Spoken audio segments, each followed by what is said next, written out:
and welcome back to this video. Today I want to talk about recorders, more specifically about what a German and a Baroque recorder is and what the difference is, and also what the difference between all of the different types of recorders, for example, soprano and alto is. And yeah, so the first thing that I want to talk about is German versus Baroque recorders. So there are these two different types of recorders. I only have this Baroque recorder. I don't have a German one with me here. So I can't show you what it looks like exactly, but it's just basically the fourth hole of a German style recorder is bigger and the fifth hole is smaller. And all of my previous videos that I've done on the recorder, they are based on the Baroque recorder. So if you have a German style recorder, it won't really work for you. Just make sure that your recorder is a Baroque style recorder. The main difference between those two recorders is that because of the different sizes of these two holes, you can play an F like this. So then if you would play the C major scale, you would just play C, D, E and F. Because remember, with this recorder, with the Baroque style, you play an F like that. So C, D, E, F. And that's the only difference. So it might seem like the German recorder is easier because you can just play like that. But if you go into higher notes and more like difficult notes, it'll get really complicated really soon. So I'm not a huge fan of the German style recorder. But yeah, so just make sure that if you want to follow my videos, you have a Baroque style recorder. Yeah, and that's it for these two different styles. And then I also want to talk about what the main difference between a soprano and an alto recorder is. I mean, of course, they're different sizes, yes, but maybe one could deduce that if you are able to play a soprano recorder, you can just play an alto recorder, which is not true, sadly, because the soprano recorder is in the key of C, so the lowest note is a C.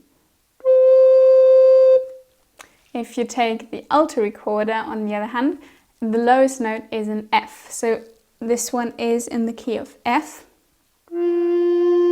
So basically what that means is just that the same note you play differently on the alto and on the soprano recorder. And also another thing is that the soprano recorder, how it sounds is an octave higher than you play it. So for example, if you play a C1, this one, you read it as a C1, but it sounds like a C2. So it just sounds an octave higher. And if you were to play a C2 with this one, you just put down your three fingers like that. Is the same note.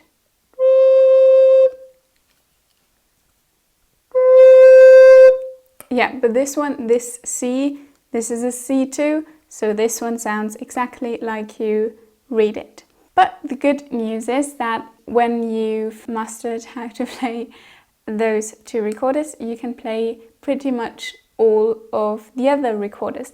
For example, the Soprano, I think that's also what it's called in English. This is just a bit smaller than the soprano. And once you know how to play the alto recorder, you can play this one as well. So the lowest note, again, is an F. Maybe you are already detecting a pattern here. So this is the smallest one, right? And you play it the exact same way as you would play the alto recorder. And then you've got the soprano recorder in the middle. And then there is also a tenor recorder, which is a bigger one than the alto recorder. And you play it the exact same way as the soprano recorder.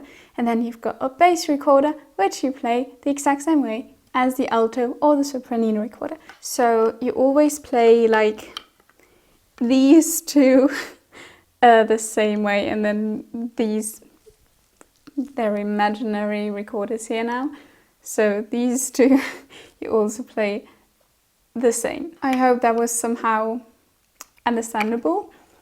But yeah, so if you are interested in maybe learning the recorder, just know there's a lot of different possibilities and a lot of different types of recorders that you can play, and every type sounds different, which is pretty cool. So depending on what you want a certain song to sound like, you can use different recorders.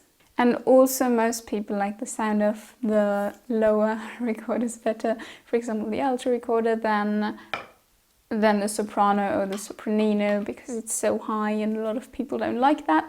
So maybe if you've already learned how to play a soprano recorder, you can buy yourself an alto recorder and get into playing that, because it's a lot of fun. And yeah, I think that's it for this video. I hope you enjoyed it, and I hope you could learn a little bit and it made your recorder journey a bit easier, and maybe you also found some new inspiration to play the recorder.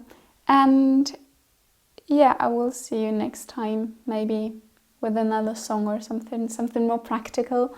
But yeah, I just wanted to make this video to explain some things. And yeah, see you next time. Bye!